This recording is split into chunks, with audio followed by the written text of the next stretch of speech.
ہم بات کرنے جا رہے ہیں کشمیر کی. ہمارا اٹوٹ انگ ہے, ہماری شہرگ ہے. قائد اعظم نے کہا تھا پورے خطے کے لیے بہت اہمیت ہے, اور یہ وہ خطہ ہے خاص طور پہ کشمیر کا وہ مسئلہ ہے جس کی وجہ سے ایک وقت میں پوری دنیا ایک کہنا چاہیے کہ ایک جنگ کی جانب جا رہی تھی اور اس کی متحمل نہیں ہو سکتی تھی. اس وقت ہمارے ساتھ مشال ملک صاحبہ موجود ہیں. She doesn't need any introduction. Kashmir liberation front کے رہنما یاسین ملک صاحب کی اہلیہ ہیں, خود بھی بڑی ووکل ہیں کشمیر کے مسئلے کو لے کر, اور اس وقت وہ تہاڑ جیل میں بہت ہی مخدوش حالت میں. یاسین ملک صاحب بہت ہی زبردست قربانی دے رہے ہیں, کیا بات ہے. اور انہوں نے یہ بھی کہا گیا ہے کہ بھوک ہڑتال جو ہے وہ بھی شروع کر دی اور ان کی حالت کافی خراب بتائی جا رہی ہے. ہم مشال ملک صاحبہ جو ہیں انہی سے اس بارے میں بات کرتے ہیں, ان سے جاننے کی کوشش کرتے ہیں, خیریت دریافت کرتے ہیں یاسین ملک صاحب کی. مشال صاحبہ بہت شکریہ ہمیں جوائن کرنے کے لیے. سب سے پہلے یہ بتائیے گا کہ یاسین ملک صاحب جو ہیں ان کی حالت کیسی بتائی جا رہی ہے. ہمارے تک جو اطلاعات پہنچی تھی وہ یہ تھی کہ وہ بھوک ہڑتال پر ہیں اور حالت بہت زیادہ خراب ہے اور ان کو کوئی سہولیات نہیں دی جا رہی, کوئی علاج نہیں ہو رہا ان کا. جی یہ 5.5 ایئرز ہو گئے ہیں ان کے اریسٹ کو, اور ان کو 2019 میں اریسٹ کیا گیا تھا, وہ بھی 22 فیبروری کو. تو تب سے ان کو پہلے جموں جیل میں ٹرانسفر کیا گیا, پھر وہاں سے ان کو مئی کے مہینے میں تہاڑ جیل, اور وہ سولیٹری کنفائنمنٹ قید تنہائی میں ایک ڈیتھ سیل میں ہے. 5x7 فیٹ کا ڈیتھ سیل ہے, اوپن ٹوائلٹ ہے, اور ان کو کوئی لیگل کاؤنسل ایکسیس نہیں دی گئی اتنے سالوں سے. اور ان کی آلریڈی پہلے سے ان کی کرونک النیسز ہیں جو اس کے اندر ان کی ہارٹ کا ایک بہت سیریس ایشو ہے, ان کا میٹالک ہارٹ ویلو ہے, وہ بھی اسے ان کی ہیلتھ ایشوز ہیں اوور دی ایئرز, کیونکہ اتنے سالوں سے وہ قیدوں میں رہے ہیں اور ان کو فزیکل اور مینٹل ٹارچر کیا گیا ہے پاسٹ میں بھی اور اب بھی. اور اب حالت یہ ہے کہ اتنے ویک ہو گئے ہیں اور ان کو جو لائف سیونگ ڈرگس ہیں وہ بھی نہیں دی جا رہی ہیں, اور ان کی جو ان کے پریکٹیشنر ہیں, میڈیکل پریکٹیشنر جو کارڈیولوجسٹ ہیں, ان کو بھی اجازت نہیں ہے کہ وہ ان سے مل سکیں. اور ان کو پچھلے کافی عرصے سے جو ہے ہم لوگ جو ان کی خبر آتی ہے کہ ان کو جو ان کی ڈیمانڈ تھی کہ ان کو فزیکلی پروڈیوس کیا جائے یا وہ اپنا خود جو کیس ہے وہ اس کو فائٹ کر سکیں, تو ان کو اجازت نہیں دی گئی. اتنے انجسٹسز ہیں کہ it can go on and on. تو اسی لیے آپ نے یہ فیصلہ کیا کہ آپ راہل گاندھی صاحب کو خط لکھیں گے. مشال صاحبہ آپ نے ان کو خط لکھا ہے اور یہ بھی کہا ہے کہ یاسین ملک صاحب جو ہیں ان کی رہائی کے لیے یا پھر لیگل کاؤنسل کے لیے کوئی ہیلپ دی جائے. تو خط میں لکھا کیا, ذرا یہ بتائیں گی کیا بات چیت ہوئی؟ خط میں بہت سے فیکٹرز اس کے اندر آئے ہیں, جس کے اندر سب سے مین چیز جو ہے کہ as a leader of opposition یہ ان کا چاہے جتنا بھی بٹر ہو ٹروتھ, ان کو چاہے جتنا ہی پولیٹیکلی ڈس ایڈوانٹیج ہو فار این انڈین پولیٹیشین جب کشمیر کا معاملہ آتا ہے, مگر ہسٹری سے تو نہیں ہم لوگ نگیٹ کر سکتے جو 1994 کے اندر کے میں نے واقعے لکھے ہیں جب مسلح جدوجہد یاسین صاحب نے اسٹارٹ کی تھی کشمیر آزادی کی تحریک کی, اور پھر جب وہ جیل میں تھے ان کو یو کے, U S A, European countries کے ڈپلومیٹک مشنز نے آ کے کنونس کیا تھا, اور انٹرنیشنل اسٹیبلشمنٹ نے, اور انڈین انٹلیکچوئلز, اور اس کے اندر میں نے نام بھی لکھے ہیں جس میں ایمبیسڈر کلدیپ نیر تھے, پھر اس کے بعد راجیش پائلٹ اس زمانے کے ہوم منسٹر تھے, پھر اس زمانے کے گورنر یو پی, پھر اس زمانے کے گورنر آندھرا پردیش, اور پھر وجاہت حبیب اللہ, اور farmer chief justice of India. بہت سے ہائی پاورڈ اور انفلوئنشل لوگوں نے ان کو کنونس کیا کہ اگر کشمیری قوم جو ہے وہ گاندھی کی طرح اور جناح کی طرح اگر اپنی تحریک کو پرامن طریقے میں چلائے گی تو دنیا سنے گی. اور دوسرا مثال یہ بھی ہے کہ گاندھی بھی تھے جو گرینڈ سن تھے گاندھی کے. تو یہ سارے فیکٹس اینڈ فگرز کے ساتھ کی پرومسز کیے گئے یاسین صاحب کے ساتھ کہ اس تحریک کو جو ہے دنیا کے اندر اور بھی زیادہ ریکگنائز کیا جائے گا. مگر آج میرے پاس ٹائم کم ہے, میں ایک سوال آپ کے پاس آرٹیکل 370 اور 35A دو کہ ہم تو اس کو مانتے نہیں ہیں, ہم تو ایک اسپیشل سٹیٹس ہے کشمیر کا, وہ پاکستان کا حصہ ہے, ہم اس چیز کو مانتے ہیں, مقبوضہ علاقہ ہے, لیکن انڈیا نے اپنے طور پہ جو آرٹیکل انڈیا کے کانسٹیٹیوشن میں تھا اس کو بھی ریووک کیا 2019, اور پھر ایک دنیا کی سب سے بڑی جیل بنا دی, اور اس کے اندر کئی کشمیری اس وقت قید ہے, اور پھر وہاں پہ جو ایک آبادی کا تناسب تبدیل کرنے کی کوشش ہے وہ بھی جاری ہے. اب کچھ چونکہ وہاں پہ اسمبلی اور وہ تبدیلی بھی آئی ہے, قرارداد بھی منظور ہوئی, آپ اس کو کیسے دیکھ رہی ہیں؟ کیا یہ سگنیفیکنٹ ہے, اس کی کوئی اہمیت ہے؟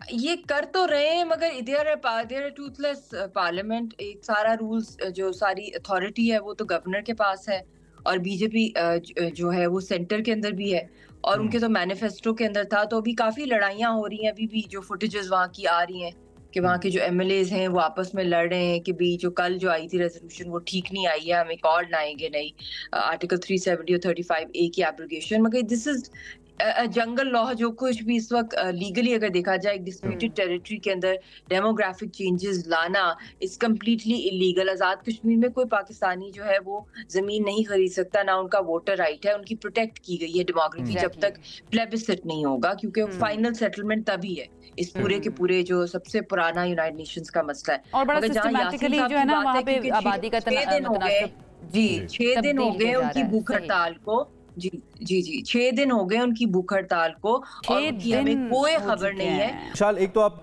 यासीन साहब की सेहत के हवाले से बात कर रही हैं और आपने कहा कि आप अपने तौर पे जो एफर्ट्स कर रही हैं डेफिनेटली वो बड़ी सिग्निफिकेंट हैं, लेकिन अब तक मोदी गवर्नमेंट की तरफ से कोई ऐसी मिसाल न सिर्फ यासीन मलिक साहब के हवाले से बल्कि किसी हवाले से नहीं मिलती कि ह्यूमन राइट्स की बहुत ज़्यादा पासदारी की गई हो। तो आपको फिर क्या होप्स हैं, राहुल गांधी से क्या होप्स हैं कि how can he do it? I mean कोई ऐसा मैकेनिज्म हो सकता है कि यासीन साहब को हेल्प हो, कम से कम बुनियादी सेहत की सहूलियात तो मिले उनको? देखिए, हम लोगों को कोई होप की बात नहीं है, ये जो हिस्ट्री का रिकॉर्ड है वो मैं दुनिया के सामने भी लेकर आई हूँ और ये इन्होंने खुद कमिटमेंट्स की थी कश्मीरी कौम के साथ कि उनकी जो पुरअमन जद्दोजहद है वो उसको सुना जाएगा और इंटरनेशनली भी सुना जाएगा। तो वो जो प्लेजेस थे, जो 35 ईयर ओल्ड पुराने फैब्रिकेटेड चार्जेस जो प्री सीज फायर एरा के थे, उनको खोला गया रीओपन करके NIA की तरफ से, और अब उनको कैपिटल पनिशमेंट दी जा रही है उन प्री सीज फायर एरा के फैब्रिकेटेड चार्जेस, इनका तो टाइम बार भी हो गया है कब का। और दूसरी बात इसमें ये बताइए कि कांग्रेस के भी लोग थे, स्टेट के भी थे, और 7 प्राइम मिनिस्टर्स ऑफ इंडिया ने ऑफिशियली एंगेज किया यासीन साहब को और हुर्रियत के रहनुमाओं को। तो फिर वो उन 7 प्राइम मिनिस्टर्स ऑफ इंडिया को भी दहशतगर्द कह दिया जाए अगर हुर्रियत को दहशतगर्द कहा जा रहा है और उनकी सारी लीडरशिप को कहा जा रहा है। हमने गिलानी साहब को खो दिया, वो शहीद हो गए ड्यूरिंग इनकार्सरेशन। उसी तरह उनकी जो डेड बॉडी थी उसकी जो बेहुरमती की गई और उनकी कोई नहीं जा सकता, उनकी जो वहाँ पे अपनी फातिहा पढ़ने के लिए भी आखिरी रसूमात नहीं हुई। उसी तरह अशरफ सहराई साहब को, ये सारे मैं वो बता रही हूँ वाकयात 5 अगस्त के बाद जो टारगेटिंग जो और भी ज्यादा की गई है हमारी लीडरशिप की। अशरफ सहराई साहब हुर्रियत के रहनुमा, उनको जहर दिया गया जम्मू जेल के अंदर। तो ये इस वक्त आसिया अंद्राबी साहिबा तिहाड़ के अंदर हैं, शबीर शाह साहब हैं और भी बहुत से हमारी लीडरशिप है, जो मुसरत आलम साहब। तो ये सारी लीडरशिप को एलिमिनेट किया जा रहा है। हजारों की तादाद में कश्मीरी जो है हिंदुस्तान की जेलों के अंदर है। इंडिया के अंदर भी अगर आप देख लें जिस तरह माइनॉरिटीज को टारगेट किया जा रहा है, और खुद राहुल गांधी हर जगह अपनी जलसों के अंदर कह रहे होते हैं कि भी नफरत के बाजार में मैं मोहब्बत की दुकान खोलने आया हूं। और जब वो कश्मीर गए तो उन्होंने कहा है कि हम लोग इसको रिवर्स करेंगे, इस एब्रोगेशन को, आर्टिकल 370 और 35A की, और पब्लिकली कहा हुआ है। और दूसरी बात की है कि मैं I don't like Kashmiris, I love them. तो this is to remind him, हम ये नहीं कि हमारी एक्सपेक्टेशंस हमारी अल्लाह से हैं। जान यासीन साहब की अल्लाह ने बचानी है, वो इनके आगे कभी भी नहीं भीख मांगे, ना किसी के आगे अपनी जिंदगी के लिए, बल्कि उनका यही फिलॉसफी है कि जान आवाज उठाना तो आपका हक भी है और हम देख भी रहे हैं कि आप उठा भी रही हैं आवाज। मिशाल, पाकिस्तानी जो है हम लोग भी उठा रहे हैं। ये बताइए कि इंटरनेशनली हो क्या सकता है, क्योंकि भारत में अब आपने राहुल गांधी साहब को भी खत लिख दिया, इंटरनेशनल जो बड़े इदारे हैं, आलमी इदारे, उनसे आपकी क्या अपील है? क्योंकि पाकिस्तान तो इंटरनेशनल फोरम्स पर जाकर भी आवाज उठाता रहा है। जी बिल्कुल, यूनाइटेड नेशंस के भी सेक्रेटरी जनरल को भी मैंने लेटर लिखा है। अभी हम लोग कल यूएन के ऑफिस में भी गए थे इस्लामाबाद के अंदर। हमारी बच्ची जो 12 ईयर ओल्ड बच्ची है, उसने भी लेटर लिखा है यूएन सेक्रेटरी जनरल को, हैंड रिटन, कि मेरे फादर को सेव करें। और जितने भी जिनीवा कन्वेंशन खास तौर पे on the rights of prisoners हैं, उनका सिग्नेटरी है इंडिया, और चाहे कोई भी प्रिजनर हो, मगर ये तो बेसिक उनका राइट है। जो मैंने इस राहुल गांधी को भी जो लेटर इनको लिखा है, कहा है कि इसके ऊपर इनिशिएट कराई जाए डिबेट अपने पार्लियामेंट के अंदर, कि चाहे कोई भी प्रिजनर हो, उसका फंडामेंटल राइट ये तो है कि उसको मेडिकल केयर दी जाए, उसको उसका एक फेयर ट्रायल किया जाए। मगर हम लोगों को, हमने देखा है कि इंडियन जुडिशरी हमेशा से कंप्लिसिट रही है। इंडियन पब्लिक को भी देख लें कि जो सिविल सोसाइटी है उसका भी कोई एक्टिव रोल अब नहीं रहा। क्योंकि आप बहुत वोकल वॉइस हैं, आप नुमाइंदा आवाज है कश्मीरियों की, मोदी से डरते हैं। कल एक बहुत बड़ी डेवलपमेंट हुई है, डोनाल्ड ट्रंप नए प्रेसिडेंट बने हैं। आप एक्सपेक्ट करती हैं ट्रंप एडमिनिस्ट्रेशन कन्वर्सेशन से कि वो अक़वाम मुत्तहिदा के ऊपर, चूँकि अमेरिका का बहुत ज़्यादा इन्फ्लुएंस है सभी बड़े इदारों पे, अपना रोल प्ले करें कश्मीर के मसले के लिए, इंडिया को अंडर प्रेशर लाने के लिए, और ख़ास तौर पे ये जो 370 जो स्पेशल स्टेटस है कश्मीर का, इसकी दोबारा बहाली के लिए आपको आप अपील करते हैं? परमानेंट जी परमानेंट 5 कंट्रीज को भी मैंने लेटर्स लिखे हैं,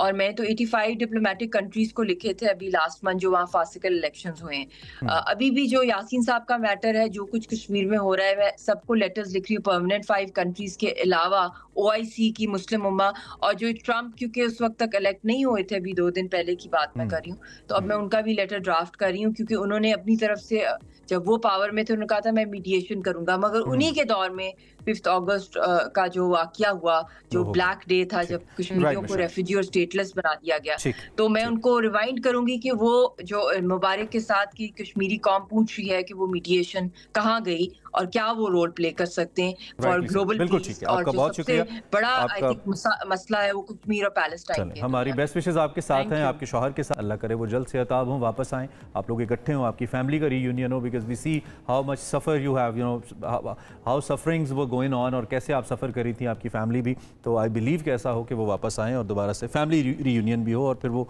अपने तरीके से पॉलिटिक्स करें।